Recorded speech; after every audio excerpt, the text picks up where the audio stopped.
Buenos días a Hola, todos. buenos días. ¿Qué tal? Tenemos aquí a David del Campo, es doctor en Ingeniería Aeronáutica. Actualmente eres profesor de la EUS, estás especializado en aerodinámica, has trabajado como profesor e investigador en la UPC, has trabajado en Airbus antes, tienes un montón de experiencia y creo que podemos sacar mucha jugo de ello. Así que explícanos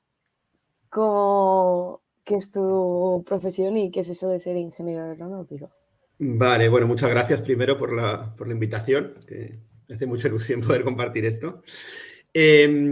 Bueno, yo estudio Ingeniería Aeronáutica en la Universidad Politécnica de Madrid. Empecé a trabajar en Airbus en Getafe y luego pasados unos pocos años se creó la carrera de Ingeniería Aeronáutica en otras partes de España, porque al principio solo existía en Madrid, durante muchos años solo existía en Madrid, y me di cuenta que yo tenía mucha vocación docente sobre todo, y era la oportunidad de venirme a Barcelona a dar clase, que era lo que me gustaba. Pero he pensado que quizás podría ser interesante compartir lo que era mi vida, mi día a día en Airbus, no sé, creo como lo que es trabajar en una empresa aeronáutica de estas dimensiones, que es bastante brutal. Entonces, no sé ¿Cómo si era queréis. un día a día Sí, en la sí. Airbus? A ver. Vale, yo estuve en varios proyectos. Uno que, si os parece, comparto pantalla, porque voy a hablar de algunas cosas que si no pueden ser un poco difíciles de entender. Sí, sí. Entonces he preparado algunas. A ver. Estoy compartiendo la pantalla, ventana, aquí.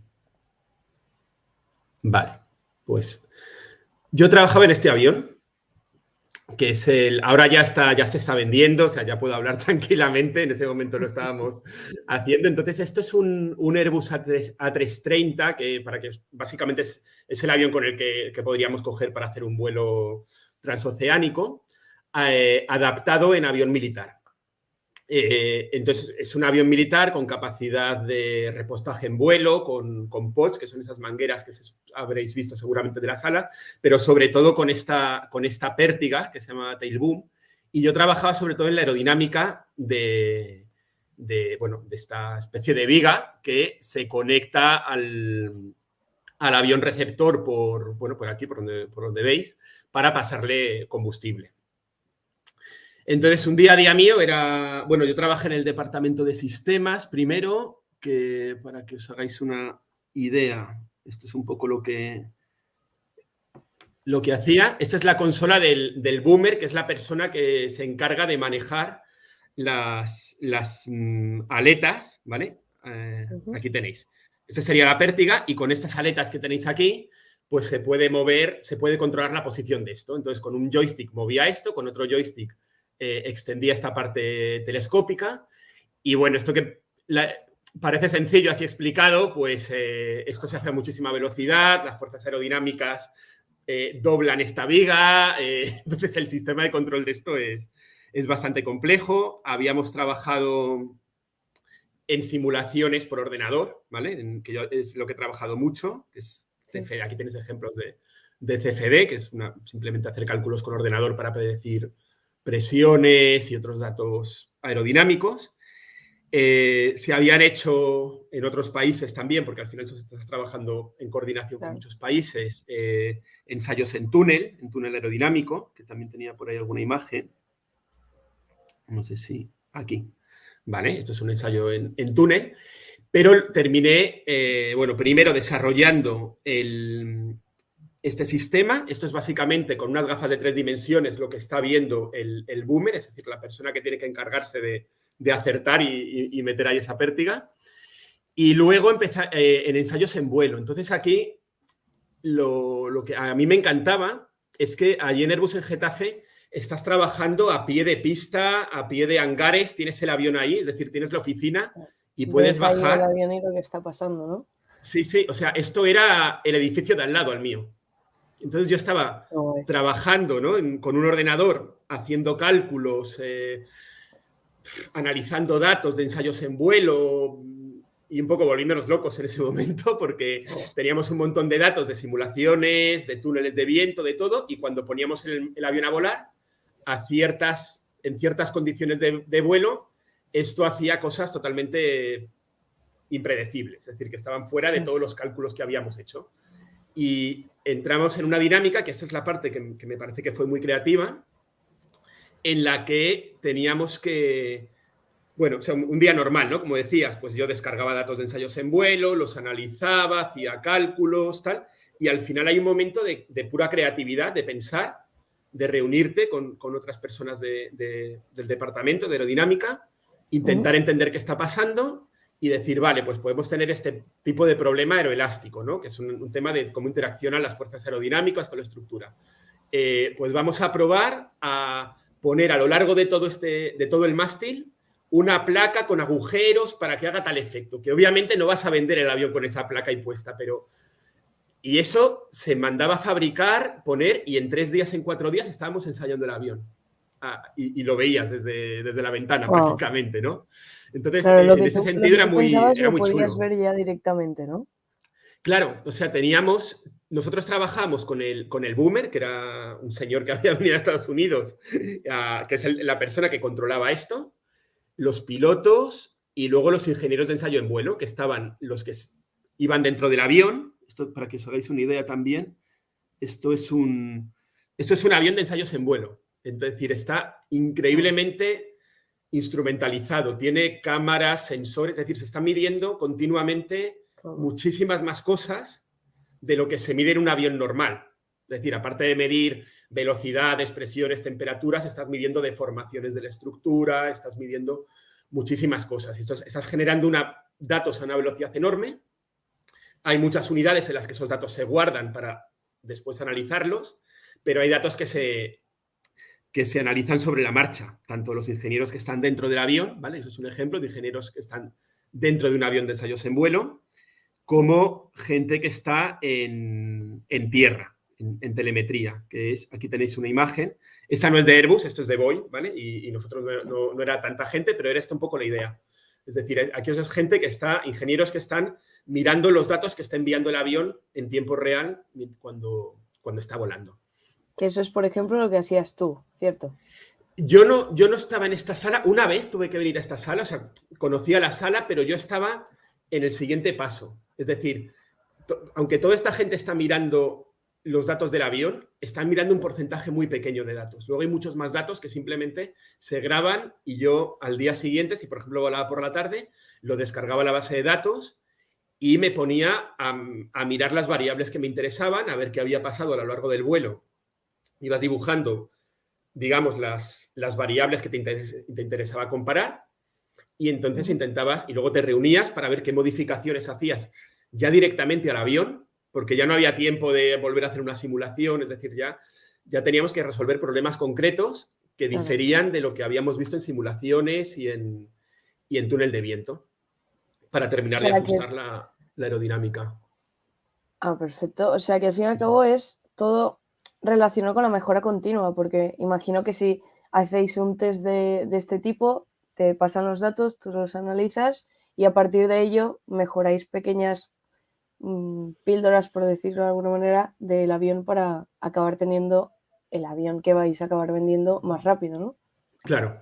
De hecho, cuando hablamos de mejora continua, ya estás normalmente hablando más de un avión que ya está en fabricación y en venta y siempre hay un programa de mejora continua, es decir, de sacar versiones mejoradas de ese avión. O sea, yo, por ejemplo, cuando estaba en la parte de sistemas, hubo un tiempo que estuve programando un software que lo que hacía era que una especie de piloto automático para el tail boom, o sea, una especie de sistema que hiciera que esta persona solo estuviera controlando que todo iba bien, ¿no? Pero que el avión pudiera por sí mismo hacer esto.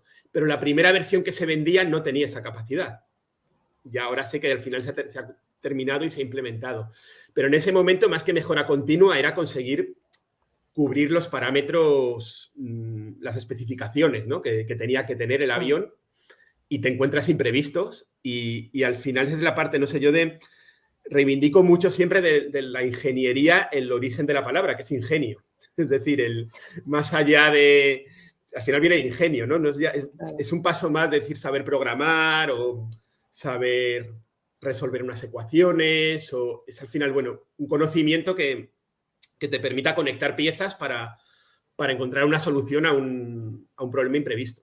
Y en ese sentido, en ese trabajo, había mucho de eso, por eso quería contarlo. Y ahora que estamos hablando de ingeniería y de los estudios, ¿qué estudios has necesitado tú para llegar a trabajar en la Airbus? A llegar donde estás. Bien, sí, yo cuando yo empecé, yo estoy en ingeniería aeronáutica y en ese momento era antes de Bolonia, entonces, y además solamente existía en Madrid. Entonces, carrera de 5 años, ingeniero aeronáutico en Madrid. Lo equivalente a esto hoy en día, imagino que depende de, porque ahora existe en Sevilla, existe en Valencia, existe en varios sitios, pero por ejemplo en Cataluña sería el grado de tecnologías aeroespaciales. Hay 2 grados, pero el que habilita para luego hacer el máster es tecnologías aeroespaciales.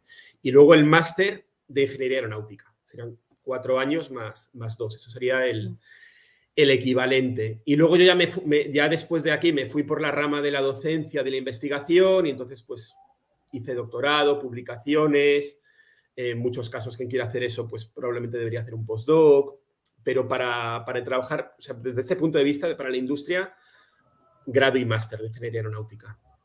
Vale. Vale, o sea que los alumnos se podrían esperar unos 6 años o así. Sí, ¿Cierto? 6 años. Y tema no solo de estudios a nivel técnico, sino tema idiomas.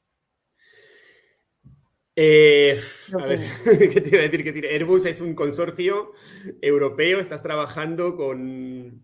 Y yo aunque no, quizás a veces hacía algún viaje de trabajo, pero bueno, yo trabajaba aquí, pero muchos compañeros míos están trabajando en Hamburgo, están trabajando en Filton, en Inglaterra, estás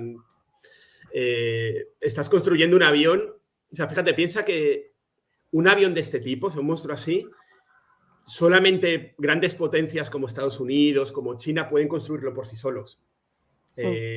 Entonces, esto solamente se puede hacer con la unión a nivel europeo, con la unión de varios países, con lo cual el inglés era lengua vehicular, a pesar de los franceses que intentaban, que son muy suyos y mantenían algunas nomenclaturas en francés, pero vamos, o sea, sin inglés imposible.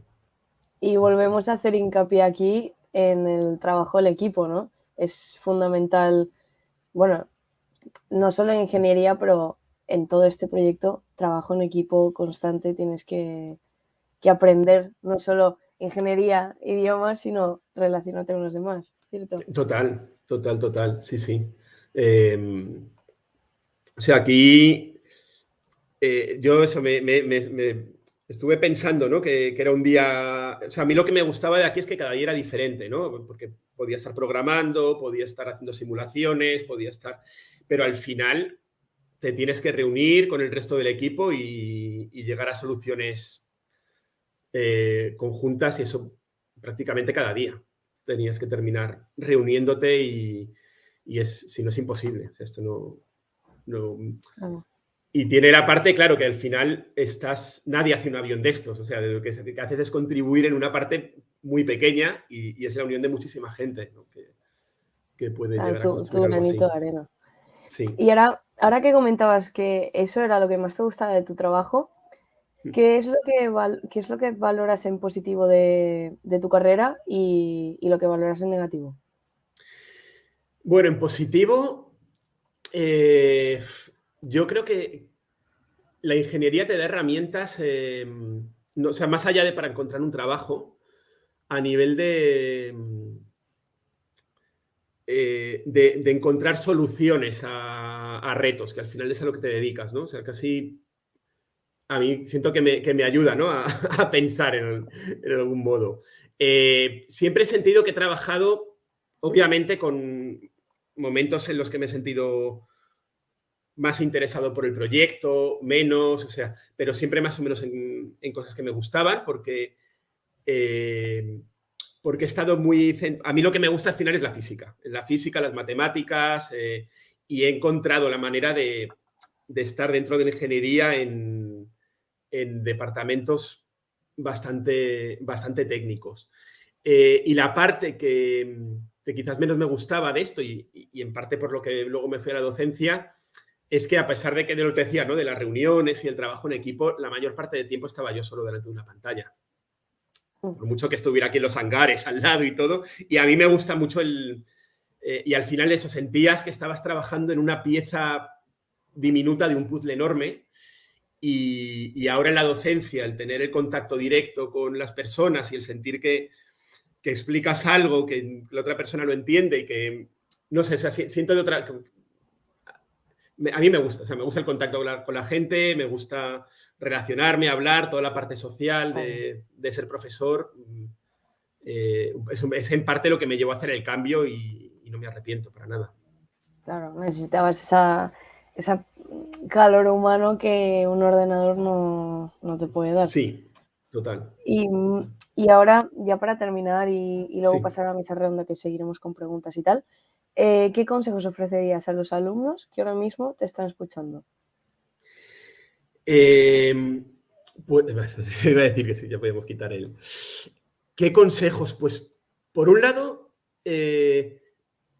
poner en primer lugar la vocación, o sea, lo que te gusta. Más que, no digo que no sea importante las salidas profesionales, lo que quieras, pero eso cambia con el tiempo y nunca se sabe. Es decir, ahí hay una componente de que, no sé, creo que poner primero la vocación y también entender que esa vocación puede cambiar y que te puedes equivocar y que no pasa nada, que hay mucho tiempo. Y luego que elegir la carrera es el principio, que luego hay que seguir pendiente. Es decir, tú puedes elegir la carrera, entre comillas, correcta y sin darte cuenta terminar trabajando en algo que al final no te gusta, o puedes elegir una carrera que a lo mejor no era exactamente la idónea y terminar trabajando en algo que te gusta. O sea, yo tuve bastantes dudas entre hacer físicas o ingeniería y todavía a día de hoy no tengo claro si elegí bien, entre comillas.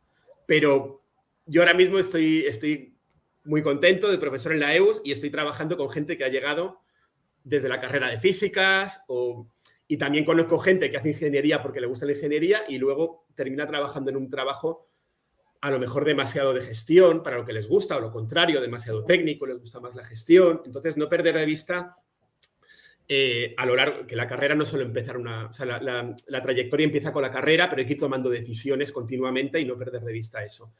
Y luego otro consejo que ya ha salido muchas veces, pero creo que es básico, no olvidarte de tus aficiones, de lo que es decir, no centrarte solamente en los estudios, porque si no, quema mucho. Es decir, creo que si te gusta leer, tocar un instrumento, hacer deporte, lo que sea, puede haber momentos en los que te falte tiempo, pero buscar el tiempo un rato, lo que sea, pero eso creo que es muy importante. Claro, oxigenarte bien para Sí. poder seguir creciendo. Y lo de meterte en una carrera u otra, al final es como un problema de mates, ¿no? Puedes llegar al mismo resultado de distintas maneras, haciendo diferentes cosas. Totalmente. Vale, Sí, sí. pues yo creo que hasta aquí la entrevista. Ahora pasaremos a hacer la mesa redonda. Muchas gracias, David. Perfecto, muchísimas gracias.